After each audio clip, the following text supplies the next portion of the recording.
Olá, estamos de volta com mais um episódio do Pode Cozinhar, um podcast sobre educação do Senac do Rio Grande do Sul, que é gravado aqui na cidade de Caxias do Sul, Serra Gaúcha. E eu tenho um grande prazer de abrir esse novo episódio com uma dupla sensacional que vai falar sobre um tema que dá água na boca, eu tenho certeza que tu adora. Mas primeiro, antes da gente introduzir o tema, vamos ver quem é que está aqui com a gente. Tudo bom? Tudo bem, o meu nome é Ana Rosarim, sou chocolate maker da Negro Doce, sou diretora técnica da Associação Bean to Bar Brasil, sou vó da Antônia, da Catarina e do William. Olá, meu nome é Michel, sou professor de confeitaria do Senac já há 7 anos, na parte de confeitaria e panificação. Olá, pessoas, quem fala é Matheus, esse humilde professor de cozinha, historiador nas horas vagas. E estamos aqui para mais um episódio e hoje, pessoal, depois de tanto citado em outros episódios, trouxemos a moça da Negro Doce. Olha só, então acho que tu já tem uma dica aí. Mesmo? Olha Já isso. tem uma dica. Eu sou Denise Sefrin, diretora do Senac de Caxias do Sul. Tenho muito orgulho real de apresentar com o meu colega Matheus esse podcast que fala tanto do ecossistema da gastronomia aqui da Serra. E hoje, eu acho que tu já percebeu, a gente vai falar sobre chocolate. É isso aí, chega a dar água na boca e a gente está no mês de abril. Esse programa vai ao ar em abril. E abril, esse ano, é Páscoa e a gente já relaciona a Páscoa a chocolate, não ao seu real motivo de acontecer, né? Mas vamos falar sobre chocolate, então. Acho que é um tema que está bem em alta e a gente tem várias discussões aí que vão acontecer. E aí, dupla, Ana e Michel, é verdade que as pessoas só querem chocolate? É, né? 50% das sobremesas do mundo levam chocolate na receita. Nos brasileiros, em cada 11 listas de supermercado, 10 tem chocolate. Eu li um dado que, em média, cada pessoa consome no Brasil 4 quilos de chocolate ao ano. E eu fiquei achando que esse dado era um dado subestimado. Fiquei olhando para o meu marido, que come muito chocolate. Gente, eu acho que 4 quilos é fichinha, assim. Será que esse dado está certo? Antes da pandemia, se comia 1,5 kg. Depois começaram a comer um pouco mais, pós-pandemia. Mas hoje, uma vez a gente classificava só por barras, né? Barras, bombons, pralinês. Hoje não, eles já classificam chocolate em banhão, pão de mel, né? Sim. Já é chocolate. Fez uma ganache, botou lá o chocolate picado em cima, eles já pontuam como chocolate. Eu não sei se chega a 4, mas 3,5 com certeza. Na Europa, esse número, ele dobra, né? Em Dobra. torno de 8 quilos por pessoa. A Suíça comia 12 quilos de chocolate ao leite. Hoje ela come 9 quilos e 3 quilos de chocolate intenso de um país de origem. Então, Equador, Venezuela. E já falando em Páscoa, o Brasil é o segundo consumidor mundial de ovos de Páscoa, né? Qual é o primeiro, vocês sabem? Mas é um baita consumo, né? Ainda mais considerando o preço do ovo, né? É impressionante. E em produção da matéria-prima para o chocolate que chega na nossa casa, porque eu tenho a impressão que muitas pessoas imaginam que o chocolate surge. Nasce na gôndola. Nasce na gôndola, exatamente. Tem todo um processo, né, produtivo. Eu acho que a gente tem essa preocupação aqui no Pode Cozinhar a gente já fez vou dar o exemplo do programa sobre a carne, né? Então a gente trouxe um produtor, né? Alguém que cria um rebanho, falando da carne do gado, e contou todo esse processo produtivo. A gente já falou sobre a produção da uva também para o vinho, para todos os seus derivados ali da fruta uva, né? Mas e aí, como é que é a questão do cacau? O cacau, a gente já foi o primeiro produtor mundial de cacau, né? E depois tivemos um fungo em 1980, a vassoura de bruxa, que dizimou as fazendas da Bahia. E a partir desse movimento, se houve uma reconstrução do cacau brasileiro. Hoje a gente é o 7º produtor mundial. Nós temos 3 moageiras no Brasil, que são moageiras, né? São empresas que compram o cacau de diferentes origens ou das cooperativas, fazem uma torra alta, o primeiro refino e vendem essa base para todas as chocolaterias brasileiras, que é chamado pasta ou massa de cacau, né? Então, o que acontece? Como todo mundo trabalha da mesma base, cada um vai ter que se diferenciar no mercado de alguma coisa. Esse chocolate que eu faço, e é um movimento que surgiu pós-Vassoura de Bruxa, em função da Bahia ter que provar que o seu cacau estava bom, começaram eles a produzir cacau no método Bean to Bar, que é esse método que a gente faz. Então, esse método a gente vai direto na fazenda, compra direto com o produtor, né, de cacau. A gente compra cacau fermentado, né, um cacau especial que tem que ser seco ao sol, não pode ter muito aditivo químico, essas coisas, né? Ele sofre um processo de fermentação que pode durar até 12 dias. Depois mais uma secagem ao sol em barcaça. Ele fica um cacau fino, né? E ele respeita toda a genética de cada cacau. O cacau tem poucos genes, tá? Não é que nem um tomate, né? A gente come um tomate aqui na Holanda, em qualquer lugar é tomate, né? Cacau não. Ele tem poucos genes e ele se modifica de acordo com o meio ambiente. Então, por exemplo, vamos comprar cacau da Medicilândia, no Pará, é um cacau bem frutado, porque está junto com a floresta amazônica. A gente compra em Linhares, no Espírito Santo, ele já puxa muito uma nota de mel, muito uma nota de tabaco, porque tem o minério, né? Na Bahia, ele é um cacau mais clássico, porque é um cacau que a gente vê dos chocolates industriais, todos que a gente tem na mente, é o cacau baiano. Então, o Brasil, ele tem essa diversificação de regiões, né? Até clima, a gente sai daqui, vai para lá, já muda o clima, o tipo de umidade, tudo. E a gente consegue, então, fazer, não usar nenhum tipo de aroma, né? A gente pega o que o cacau tem de genético, pega a genética de cada lugar, escolhe a torra para a gente fazer de cada lugar e faz um chocolate, então, com 2 ingredientes, cacau e açúcar. Ou ao leite, cacau, açúcar e leite. Então, essa cadeia do cacau, ela está sendo muito bem trabalhada desde 1900 para cá. De 2010, a gente já tem a primeira escola de chocolataria do Brasil, né? Uma escola de excelência. E isso nos tornou o primeiro país do mundo com toda a cadeia do chocolate. Nós temos o chocolateiro de excelência e nós somos produtores de cacau, né? A Europa tem o chocolateiro, mas não tem o cacau. A África tem o cacau, mas não tem o chocolateiro. E depois de 2017, já tinha 7 anos de escolas, a gente já começou a ficar conhecido no mundo do chocolate. Então, hoje, os melhores prêmios de chocolataria do mundo, em torno de 40% da listagem é brasileiro. E os brasileiros ainda não sabem. Não sabem disso. Sabe, eu durante 9 anos morei em Salvador. Então eu tive a oportunidade de conhecer o interior todo da Bahia ali, né? E ia muito ao Espírito Santo, que é bem ali do ladinho, né? Então fazia muito aquele percurso, inclusive muitas vezes vim de Salvador para casa de carro, né? Então conheci muito o interior. Até Aracaju também ia, né? Para ir para Recife, passava em Aracaju ali. E conheci, então, muitas fazendas, né? E é impressionante, assim, o quanto é rica essa cultura da produção da fruta em si e o processo artesanal. Porque quando a gente vai para o interior, ainda a gente encontra aqueles lugares em que realmente faz a sua pasta, né? Ali bem bem rústico. Bem rústico, que não é esse processo produtivo que tu tá falando, nem tem essa condição, porque não tem essa produção toda e não vai ser efetiva, né? Mas a gente vê o amor e o quanto na história desses lugares, quando tu passa ali por Ilhéus, e toda aquela região, aí já indo pro outro lado, o quanto foi impactada pela vassoura de bruxa e o quanto isso é um pânico para aquela população ali. Porque vivia todo mundo se sustentava daquilo e o quanto teve que se reinventar.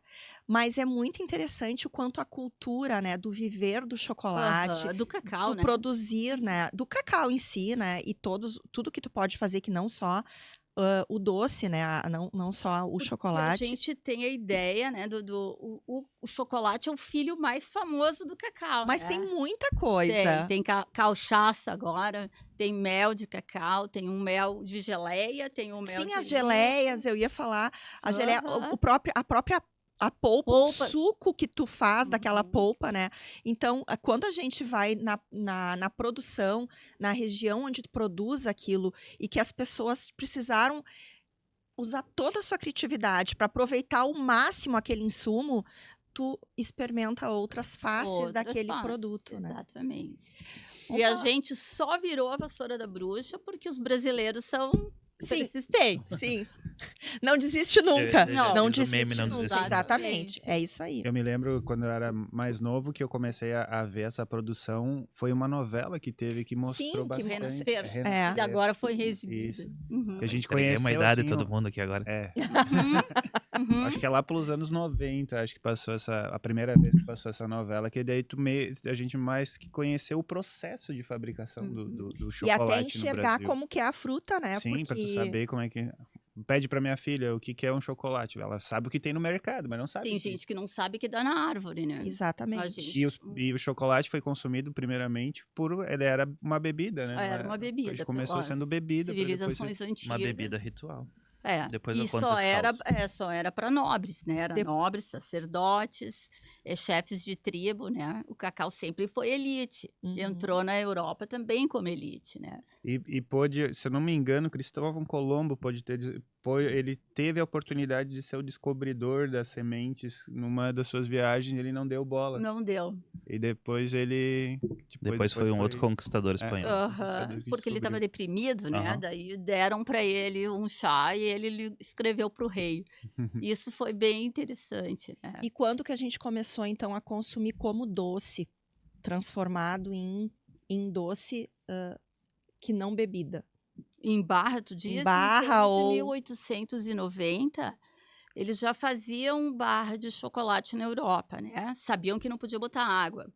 Aí, todas essas histórias do chocolate, que como a gente conhece hoje no mundo moderno, eles são de pessoas bem conhecidas da gente, né? Que nem o Henry Nestlé botou leite em pó. Ele estava desidratando o leite para a guerra, era muito amigo do David, que é o Peter lá, que ele estava fazendo chocolate. Os suíços amaram chocolate, porque eles são deprimidos, né?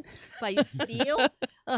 Sim, aí bota o docinho do Bota chocolate e na... os cacau estimula a teobromina, serotonina, noradrenalina, endorfina, né? Ficaram enlouquecidos. Só que pensa, não tinha anestesia naquela época, né? E o chocolate era duro, porque é duro, né? Os primeiros chocolates eram duros. E daí, então, as pessoas tinham medo de comer e quebrar um dente, né? Porque se tivesse que arrancar o dente, o melhor dentista era aquele que arrancava o dente e o cara gritando, né?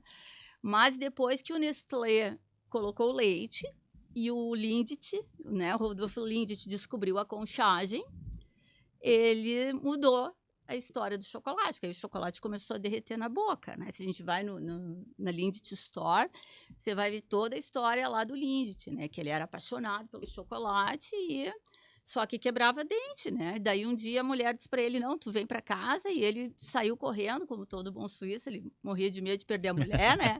E a mulher falou em 1800 que ia deixar ele, o negócio estava grave. E ele a máquina ficou 72 horas ligada sozinha.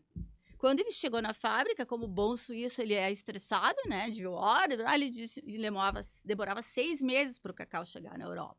Ele estava cheio de contratos, ele disse, eu vou falir, né? Arrumei a mulher e os filhos, agora vou ter todo mundo para sustentar e não vai dar.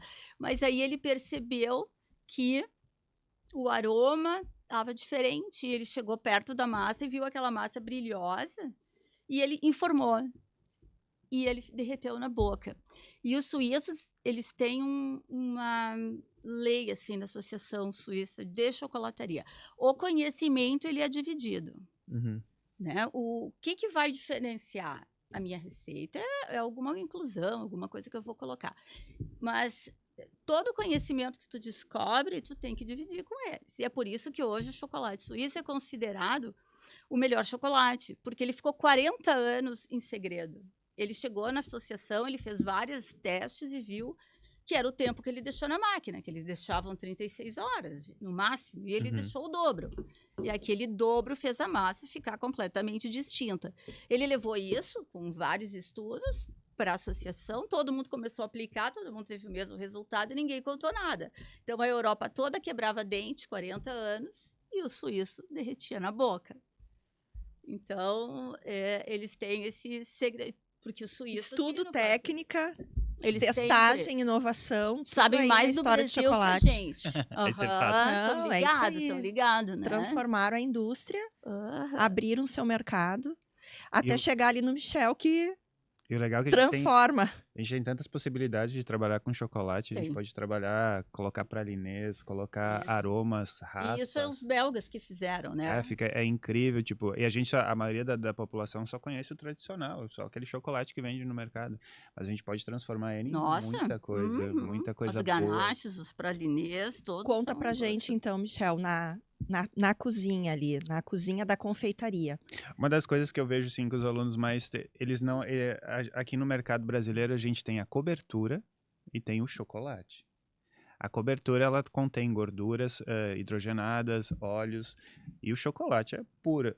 A diferença deles para quem trabalha com confeitaria.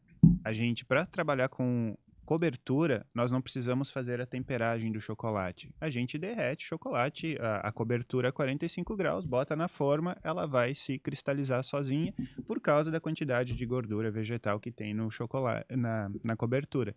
Já o chocolate tradicional, que vai da massa de cacau, a gente precisa fazer uma temperagem dele. O que é? A gente precisa derreter o chocolate no mínimo a 45 graus, 40, 45 graus, para depois baixar a temperatura. O chocolate é feito de cristais. A gente derrete o chocolate para separar esses cristais, para a gente modelar o nosso bombom, nossa casca de ovo. E depois a gente tem de fazer essa temperagem, que é o quê? Baixar a temperatura para reajustar os nossos cristais de chocolate. Para quê? Para ele firmar, para ele soltar da casquinha, Realinhar ele. realinhar Contrair. esses cristais e ele sair legal da casquinha, Brilhoso. brilhoso, não acontecer da manteiga de cacau subir, fazer aquela parte branca, deixar ele branco. Muita Vai gente acha bem. que tá estragado o chocolate. Aham. Ah, pega. Por que de vez em quando a gente compra um chocolate no mercado e ele tá tipo, branquinho, Branco. esbranquiçado? Cara, é troca de temperatura. Ela veio da fábrica numa temperatura, foi no caminhão, passou por outra temperatura, foi pra loja, outra Ué. temperatura. O que Ele acontece? trabalhou. Ele trabalhou, a Uhum. manteiga de cacau, a gordura sobe e fica branco, mas ele não está estragado. Ele está derreteu, ele vai ficar perfeito. Chocolate de verdade não é para qualquer um, Não é? né? Não é pra me qualquer atrevo. um. É, E é ele que manda, não é a gente que manda. Não, Ele, é ele tem verdade. seu tempo, ele Tem. tem seus hábitos que tem de fazer. E a gente vê quando a gente faz o chocolate a partir do cacau, que as tabelas de cristalização ou temperagem, né? Que aqui no Brasil a gente usa temperagem, mas lá fora a gente usa cristalização, né? Elas são um parâmetro de referência, né? Mas Sim. quando tu faz o chocolate a partir do cacau, às vezes tu tem que fazer várias cristalizações, porque é o primeiro alinhamento, né? Naquela estrutura. E às vezes a gente não pode usar as tabelas básicas. Ela Sim. vai ter que girar em 2 graus a menos, 2 graus a mais, e isso aí é complicado, né? Porque às vezes as pessoas não estão, o confeiteiro, né? Não está acostumado, vem um chocolate novo, alguma coisa assim. E aí ele apanha um pouquinho, né? Eu ia dizer, acho que vem muito de encontro com o que tu falou antes, né? Que o cacau ele se adapta, então de marca para marca. Também. A gente vai usar a tabela como Claro. uma referência, não como uma Isso, regra como uma exata. regra. O chocolate industrial, Uhum. por ele ter esse percentual de gordura hidrogenada, é óleo de palma, o CCBS, né? Ele alinha melhor, então a gente consegue mais as tabelas clássicas serem adaptadas. Mas no bean to bar, que não tem a gordura, daí é mais delicado. complicado. E falando em consumo, vamos falar um pouquinho para quem está nos ouvindo ali sobre consumo, porque a gente também tem essa preocupação, né? Quem está aprendendo hoje ou está pensando em empreender na área da gastronomia, né? E gosta de chocolate. Uma coisa é gostar de chocolate, outra coisa é o chocolate ser o teu produto principal. Ou tu trabalhar transformando esse produto. Mas como é que está o mercado, então, do chocolate? Vamos falar um pouquinho de preço, de consumo, de tendência, de novidades, do que é certo de venda. Podemos falar sobre isso? Podemos. O chocolate, principalmente o intenso de qualidade no Brasil, ele está aumentando. A Nestlé não é um chocolate fino, mas apesar de todos os aumentos de insumo e da queda das vendas, eles tiveram 9,9% de lucro a mais que o ano passado. Uhum. Então a gente está vendo, não sei se vocês têm isso na confeitaria também, a gente está vendo nos produtos de chocolate puro, assim, cacau, pasta de cacau, nibs de cacau, né, pó, Manteiga tem um consumo grande e está aumentando, né? O chocolate em si, tanto para food service como para pessoa comum. Mas no momento agora a gente está vivendo Mas tá difícil até de encontrar, eu digo mais para a área da confeitaria, manteiga de cacau tá muito difícil de a gente encontrar no mercado agora. Tipo, outra que quase dobrou, triplicou o preço de um ano para cá. A manteiga dobrou. O próprio chocolate, eu tava vendo que isso é insumo para produção, né? Para produção. Eu tava vendo que na Europa já está sendo cogitado de colocar gordura nos chocolates, não, que isso era tipo e já estão começando a cogitar pela falta de insumos que tá tendo no mercado mundial. Isso é uma história, o cacau ele vem de uma história de os países produtores vivem numa realidade pobre, né? E os países que transformam o cacau vivem numa riqueza. E hoje, com a tecnologia, eu não posso ter numa cadeia ganhando muito e na outra ninguém ganhando, porque as pessoas se questionam, né? Então, no Salão de Paris, em 2018, os africanos já disseram isso, que se eles não melhorassem os preços dos insumos, eles iam plantar fruta tropical. Eles já estavam avisando isso. Sim. Né? Porque lá na África é o governo que negocia. A África é o maior produtor e é o governo que negocia, não é o produtor. Então, a gente não sabe quanto chega ao produtor, né? Tu tem que negociar com o governo. Então, muitas famílias desistem, né, dessa produção, porque não tem dinheiro para renovar a lavoura, não tem subsídio do governo, então vão fazer outras culturas. Somado a isso, a gente tem os climas, né? A gente está tendo enchente no mundo, ondas de calor, o cacau não suporta bem. E nesse meio tempo, a gente tem os especuladores da bolsa. Então, são 3 variáveis bem significativas, né? Falta de insumo para o país pobre, e problema climático, e daí quando começa a subir o preço, que na verdade estava subindo de uma maneira bem pontual, entra os trades da bolsa e daí dispara, né? E aí as grandes empresas que têm capital aberto, tipo a Herschel's, tem que entrar na justiça para comprar um volume de cacau enorme e ganhar... Para balizar o mercado. E aí todo mundo fica sabendo e aí isso gira um alvoroço na bolsa, as ações da Herschel's caem. Então tem todos esses até chegar no bombom ali na gôndola que tu vai pegar para consumir. A gente tem que pensar assim, ó, o cacau sempre foi um produto de luxo, sempre. Ele sempre foi caro, sempre foi de cor. O que aconteceu? A indústria, ao longo dos anos, foram mexendo na fórmula do chocolate, né? De uma maneira que ela ficasse mais acessível à população. Então, a gente entra primeiro com a gordura hidrogenada, depois o CCBS, depois a gente entra com soro de leite em vez do leite, né? A gente vai usando alguns substitutos. Então, as pessoas têm na ideia de que o chocolate, ele é barato, mas ele não é, porque ele não está mais sendo chocolate. Ele está sendo a qualidade, e a gente, enquanto consumidor, eles fazem bem gradual. A gente começou isso em 1960, depois em 80 a gente vem com as coberturas, que aí não tem nada de manteiga de cacau, mas quando o chocolate não é o carro-chefe, o carro-chefe é o recheio, né? Ele não compromete tanto, né? Então, o consumidor, ele fica com aquilo na cabeça, mas aquele chocolate está longe de ser o chocolate que era, né? E é por isso que ele ficou com preço acessível. E muita gente não conhece não conhece o sabor do chocolate, ele conhece mais o sabor da cobertura que o próprio E quando chocolate. Conhece, estranha. Estranha porque a gente tem um retrogosto, né? Bem mais longevo na boca, com o cacau mesmo. E a gente come menos e tem uma saciedade mais rápida. Muita gente não vai gostar de comer um chocolate 80% cacau, 70% cacau. Vai ser ter aquela... eu gosto daquele chocolate docinho, aquele... O brasileiro gosta de açúcar, né? Aí tá aí o nosso historiador, né? Que conta... Já dizia Gilberto Freire, açúcar. E por que a gente gosta? Eu acho açúcar vida. Churrasco vida, salsichão vida. Mas me diz por que brasileiro gosta tanto de açúcar? Antropologicamente tem a questão de que o pessoal comenta que a gente tem uma tendência maior, não nós, mas todo mundo, ao doce, porque é o primeiro sabor que a gente sente ao nascer, do leite materno. Tá? Mas aqui no Brasil, que nem eu comentei, tem o livro, se chama Açúcar, do Gilberto Freire, que ele vai comentar justamente pelo fato de ser uma das primeiras commodities do Brasil, a cana. Uhum. Então a gente tem o hábito e a gente é o país que mais consome açúcar. Produz também, E né? também produz, se eu não me engano, hoje é uma média de quase 12 quilos ano por brasileiro. E aí isso fica Salvo já, engano. né, no... E daí parte já do vai. nosso É o hábito. Mas eu não acho que o açúcar seja vilão, sabe? Enquanto consumidora e produtora de chocolate, porque os egípcios já usavam açúcar, né? E não tinham mortos. O nosso problema é outras coisas. A gente tem É o muito... É os contexto. adicionais. a gente tem a mania de pegar e botar um vilão, né? Ou o carboidrato, ou o açúcar, ou a gordura. Na verdade, não é. O sedentarismo é tudo junto. É a falta do equilíbrio, né? Claro, exato. O nosso mal é esse, é a É. falta de equilíbrio em todas as situações, né? Entendo assim.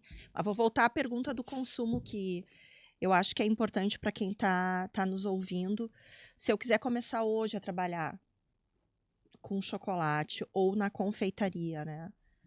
Produtos que são tendência, produtos que estão em alta hoje e aqueles produtos que são commodities, né, no uso do chocolate. O que é mais consumido? A gente já falou aqui que o mais consumido e o desejado é o chocolate mais doce possível. Sim. Né? Que então um chocolate com maior teor de cacau, um chocolate 80%, 70%, ele é mais caro, porque tem mais produto, e ele também não atende a todos os paladares, porque nós estamos acostumados ao mais doce. Mais doce. Uhum. Então, trabalhar com esse tipo de produto é trabalhar com um nicho Bem nichado. bem nichado, né, no mercado, com um nicho muito específico. Tu vai diminuir com certeza o teu share, por isso tu vai ter que aumentar o valor desse produto. E aí tudo isso que a gente conhece desse composto de negócio Uhum. que está posto. Mas para quem quer começar hoje, para quem quer entrar na confeitaria, quer ir lá ser aluno do Michel, lá no Senac, quais são os produtos que tu começa ensinando? O básico. O básico, o que é que a gente pode trabalhar no chocolate? Eu ia dizer, começa fazendo delícias de chocolate, que começa em setembro, hein? Assim, pra gente começar o chocolate, a gente tem de pensar uma coisa. A gente precisa conhecer a técnica de fazer a temperagem. Por que muita gente começa fazendo com a cobertura? Porque é muito mais prático. Uhum. Para nós trabalharmos com chocolate, a gente no Senac, a nossa confeitaria é climatizada. A primeira coisa que é interessante é tu ter uma sala especial para te trabalhar. Climatização. Na sala a gente tem que trabalhar em torno de 18 a 21 graus para fazer a temperagem do chocolate. A gente ensina vários métodos de temperagem na aula. A tablagem, que é um dos que eu mais gosto de trabalhar. O micrio, também, que a gente usa bastante, que é a manteiga de cacau. Que a gente chama silk. Tem No Beach Bar a gente chama silk. Tem a por indução também, que a gente consegue trabalhar também, que não faz tanta sujeira. Aliás, vou te dar o estudo de silk, aí tu não precisa só micrio, tu faz lá no Pode Senac, pela Vou manteiga fazer. de cacau. Boa. Silk. E a gente ensina essas técnicas. Fazer a temperagem. Só que muita gente... Por que vai para a cobertura? Porque é mais prático. Tu derrete, mas tu quer trabalhar com chocolate, vem lá que a gente vai ensinar direitinho, fazer fazer a temperagem, fazer o bombom, fazer as modelagens certinhos e trabalhar diretamente com chocolate. Mas a pessoa tem de saber, tem de ter uma estrutura para fazer. A preocupação primeira, então, é sempre a estrutura A para estrutura. trabalhar com esse produto, porque esse produto ele é muito delicado. Porque pensa, como é que a gente vai conseguir fazer uma temperagem de chocolate se a sala tiver 40 graus? A gente precisa baixar 20... Baixar 20, 29, 30, né? Então tem de ter um ambiente. Quando eu comecei, eu não tinha ar-condicionado em casa. Tipo, a primeira Páscoa que eu fiz foi em 2015. Meio que foi, tipo, vou trabalhar com chocolate. Durante o dia tava 30 graus, como é que eu vou temperar? Ficava acordado de madrugada, que baixava a Pra poder temperatura para fazer. conseguir trabalhar. E depois consegui o ar-condicionado e ficou muito mais prático. Mas tem de ter a estrutura para se trabalhar com chocolate, não é E tão umidade simples também. assim, A gente no chocolate luta contra a umidade, porque o chocolate dura, mas ele tem uma coisa boa, né? Qual é o produto de alimento que tem 1 ano de prateleira? De shelf life. Sem aditivo químico. E respeitando os processos. A confeitaria tem que respeitar todas as técnicas e todo o processo de preparação. Chocolataria química, física e matemática. Não dá para dar um jeitinho, não dá. Daí eu vejo, tem muitos youtubers, a gente pega o chocolate, faz a temperagem e bota no freezer. Adoro. Vai ser rapidinho Ai, que ali, o delícia. chocolate. Eles vão ver o de café agora, então eles querem fazer uma bebida de café com a casca da tâmara, não, amêndoa da tâmara, o caroço da tâmara, gente, né? Não é Mas café. aí é uma desinformação youtuber, né? Assim, esses caras. Tem que Para dar uma nós boa da filtrada. culinária Pra vender séria Tem que dar uma boa filtrada. Ana, conta pra gente um pouquinho então do teu negócio. Acho que é importante a gente entender o que tu faz, Tá. porque tu te apresentou, mas talvez quem esteja nos ouvindo não entenda Tá. e não saiba muito bem o que tu faz. O Michel, ele já é da casa, que o pessoal já Já conhece, ele já sabe o que ele faz, que ele é professor ali no Senac, que ele ensina várias técnicas de confeitaria, inclusive as técnicas relacionadas ao processo com chocolate. Mas o Michel, ele é chocolatier, além de confeiteiro, né? Eu não, eu sou chocolate maker. Eu não faço pralinê, eu não faço bombom, eu só faço o chocolate. A minha especialidade é essa. Então, lá na Negro Doce a gente não tem recheio, no máximo a gente tem uma inclusão, né? Então, frutas vermelhas, bergamota, caramelo, mas a gente não tem recheio, porque o nosso carro-chefe lá é o chocolate. A gente faz bastante consultoria, faz bastante chocolate para outras pessoas, Uhum. né? Mas a nossa especialidade é fazer chocolate a partir do cacau brasileiro. E é o que a gente faz lá. Então, a gente não tem glúten porque a gente não tem farinha, né? A gente só trabalha com cacau, manteiga de cacau, leite e açúcar. Mais nada. É os insumos que tem lá na chocolataria, né? Nós começamos em 2018 a fazer o nosso próprio chocolate. Antes a gente transformava. Daí a gente começou a fazer com o cacau brasileiro.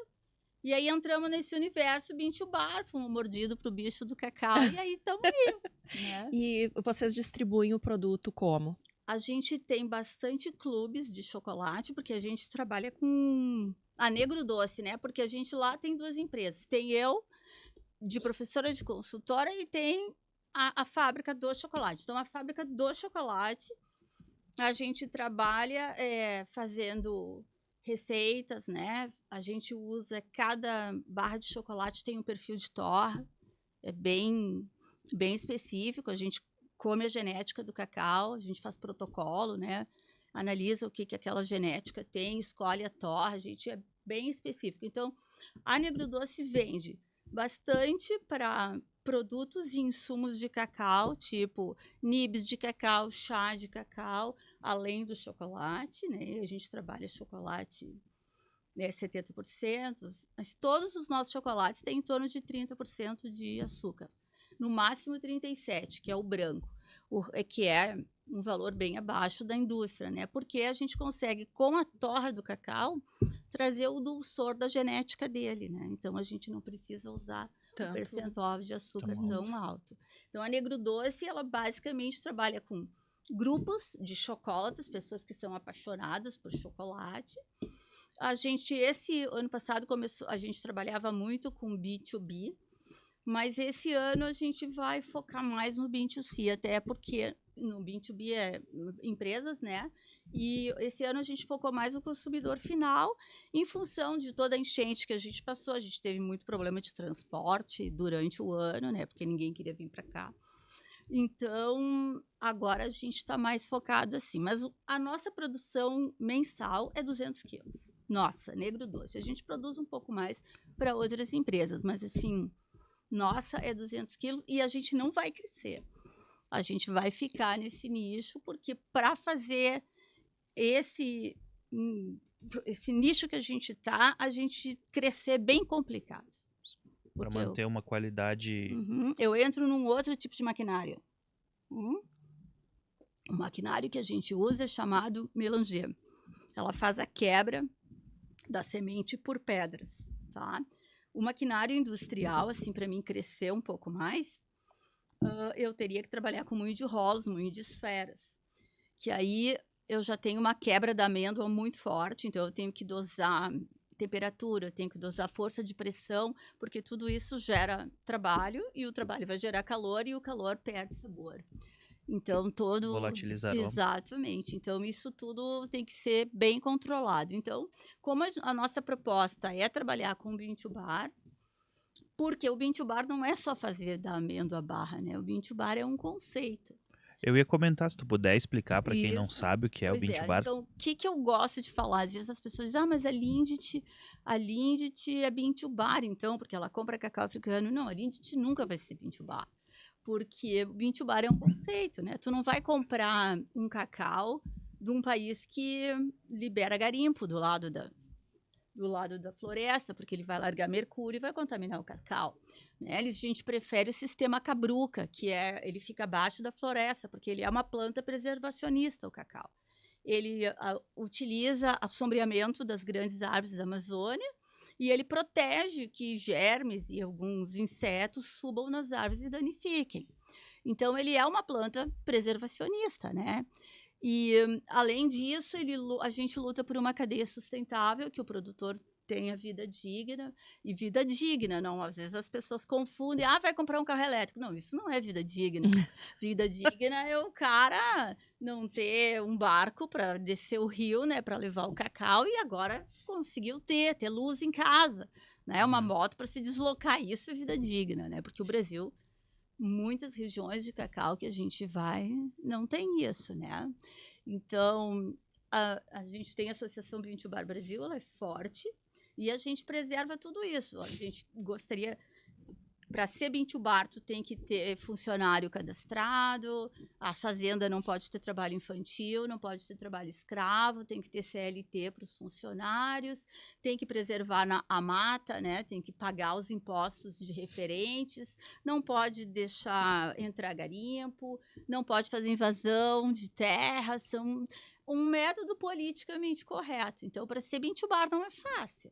Né? A gente tem que priorizar o cacau fino, o cacau seco ao sol, não pode ser um cacau seco em churrasqueira, não pode ser um cacau... É lindo ver o cacau sentado. Não pode ver, porque se a gente vai numa fazenda e vê um cacau commodities e um cacau fino, é gritante a diferença, tá? E o Brasil, como está muito estudando bastante, então tem algumas técnicas de fermentação mais rápidas e algumas questionáveis, outras não. Então, o bean to bar a gente evita tudo isso, né? É a nossa priorização, porque a gente vê que o resultado final fica muito diferente. O que acontece? O retrogosto do cacau fica na minha boca mais tempo, com menos quantidade. Eu consigo liberar todos os neurotransmissores do prazer, né, que eu teria. Por que a gente come uma caixa de bombom? Sim. Quando a gente está deprimido? Porque a gente está procurando a serotonina, né? Então, tu vai comendo, até que ela é alcançada. A gente está procurando um resultado muito específico. Que dá certo, né? Dá certo. Só que no bean to bar, e qualquer chocolate bean to bar que a gente coma, brasileiro, mesmo se a gente goste ou não, porque tem pessoas que amam e tem pessoas que não gostam, a gente tem essa resposta mais rápida. Então, muita gente gosta desse resultado rápido, então até vai trocando o chocolate, sabe? Então, a nossa proposta de bean to bar é essa. Por que também que a gente escolheu esse nicho, tá? Eu entrei na chocolateria, no mundo do chocolate, sem querer, aos 45 anos. Já era personal trainer, fiquei 30 anos sendo personal trainer. E o cacau me levou na mão e eu fui, sabe? Foi me convidando e eu fui indo. E aí fui me apaixonando e quando eu vi, eu estava fazendo chocolate com cacau brasileiro, né? Mas a minha proposta é assim, ó, eu poder mudar, impactar de alguma maneira o meu país, tá?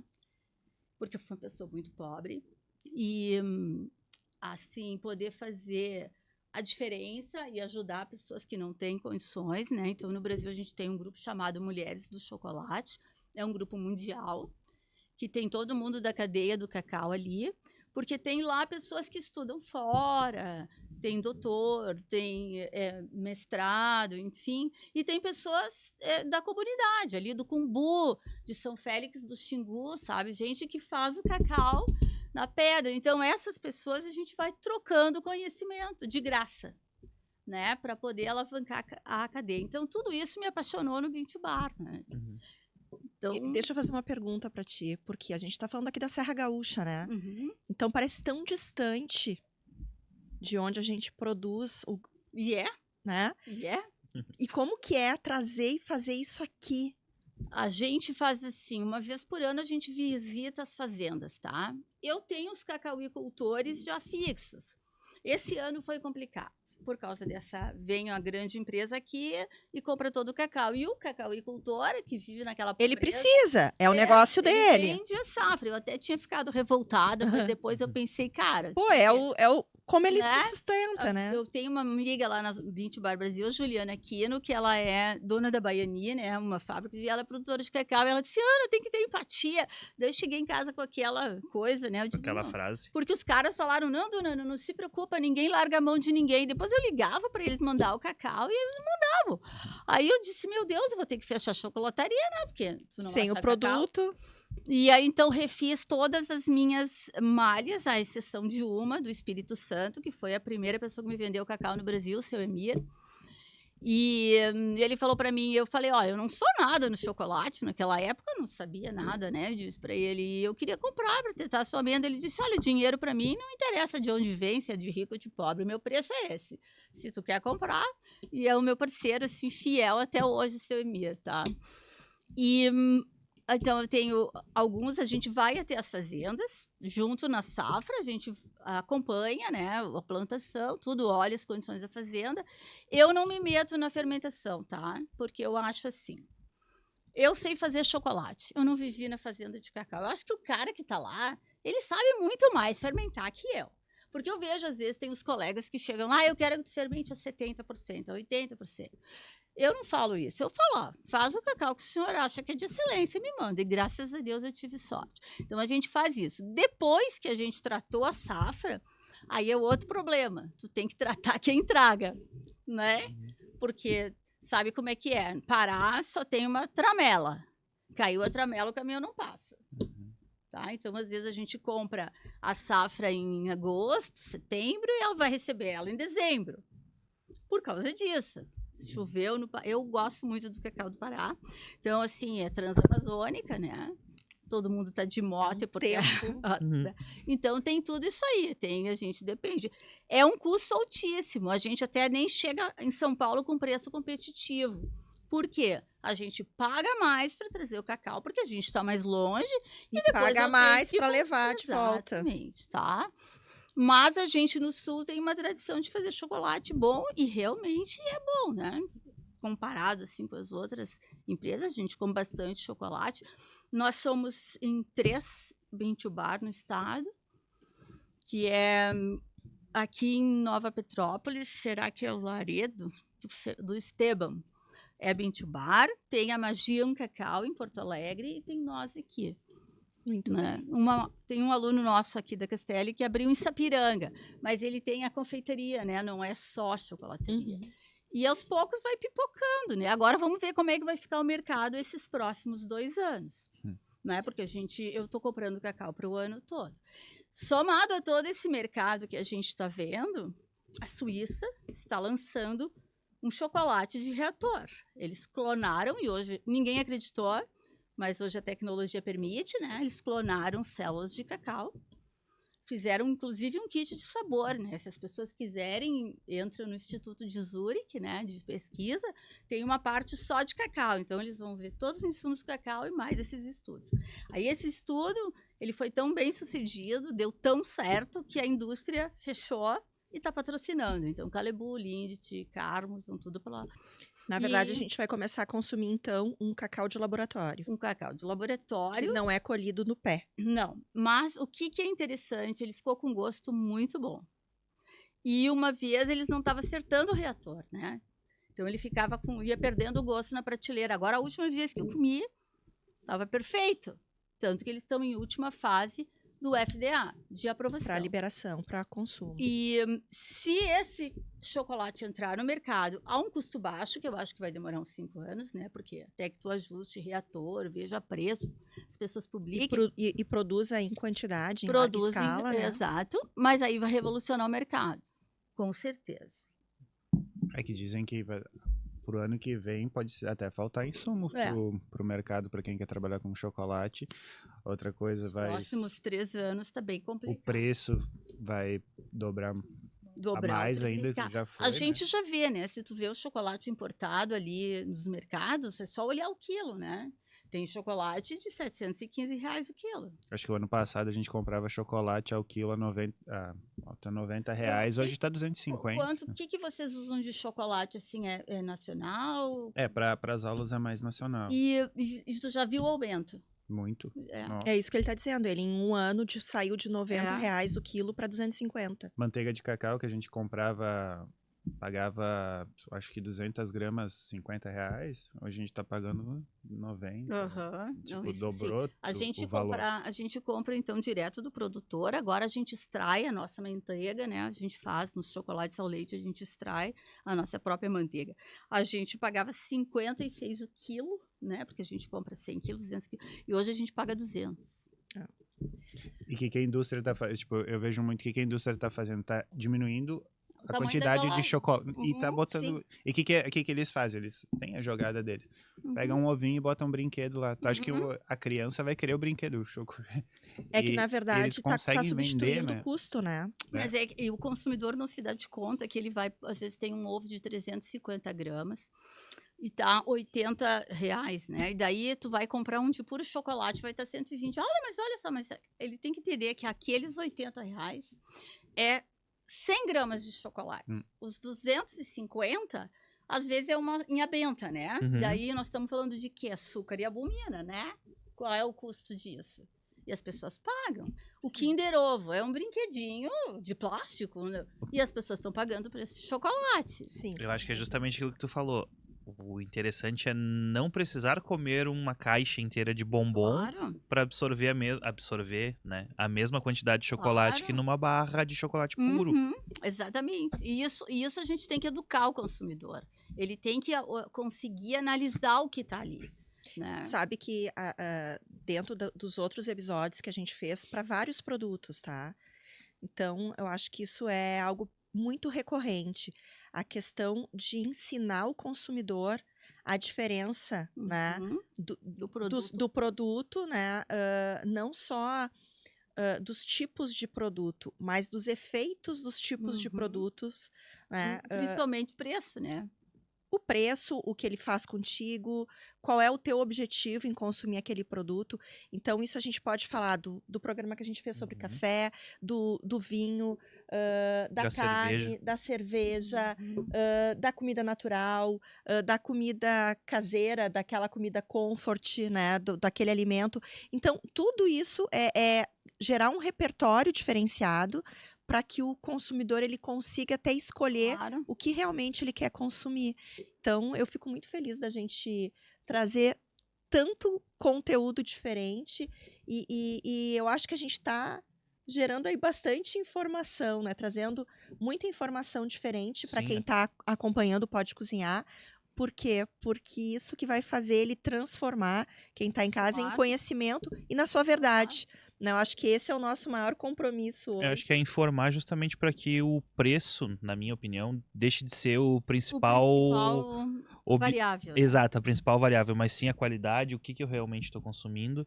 Porque às vezes. E qual é o objetivo que eu quero, né? Na verdade, eu acho assim, ó, se a gente quer montar a chocolataria, não sei se o Michel e o Matheus concordam comigo, se a gente quer montar um negócio, né, em gastronomia, a gente não pode ser mais do mesmo. Não. Porque sim, mais tem do que ter o seu mesmo, diferencial. eu vou levar o meu negócio à breca. Então, às vezes, a gente tem que ser um pouco mais resiliente, né? Para fazer um produto nichado e esperar que ele dê resultado, né?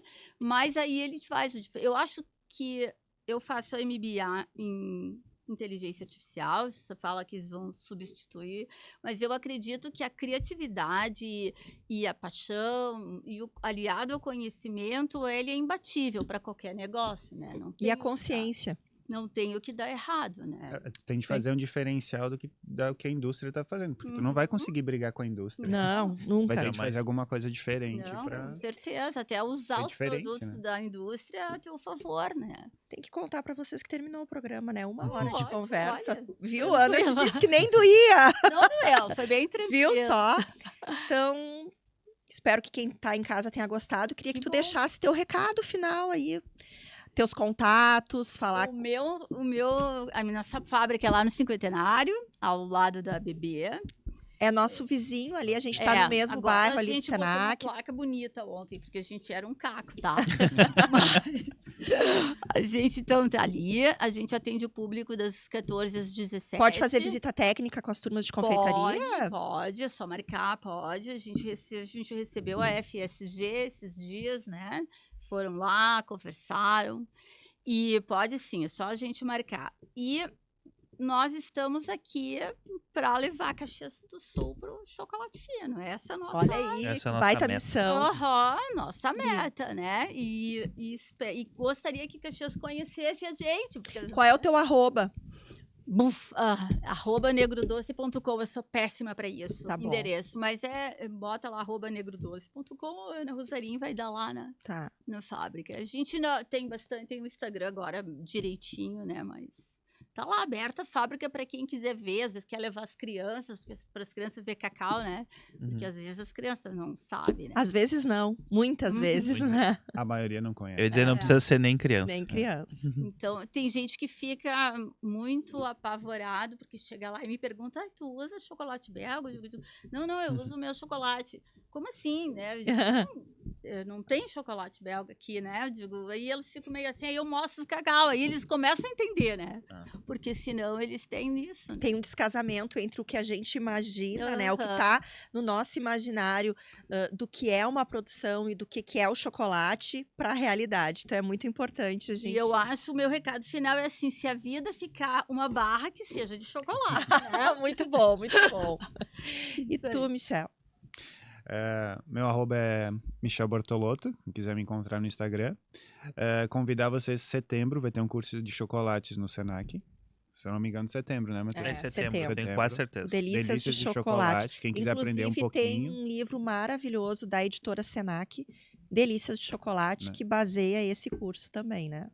Quem quiser aprender um pouquinho, a fazer a temperagem, a conhecer um pouco o trabalho com o chocolate, sair um pouco da cobertura e aprender a fazer cascas, fazer bombons, fazer recheios para chocolate, em setembro a gente vai ensinar lá no Senac Caxias. Muito legal. Boa. Então tá, gente, mais um episódio chegando ao fim. Muito obrigado pelos Eu que conhecimentos, agradeço, Ana, Michel. Fiquei lisonjeada com o convite. E já dizia aquele meme, né? As grandes navegações aí para buscar especiarias e você usando Sazon. Pense que o chocolate saiu daqui e foi até a Europa para voltar. Então, valorizem o que vocês estão comendo. Isso aí. E eu sou Denise Sefrim, diretora do Senac aqui de Caxias. O meu arroba é @denise_sefrim.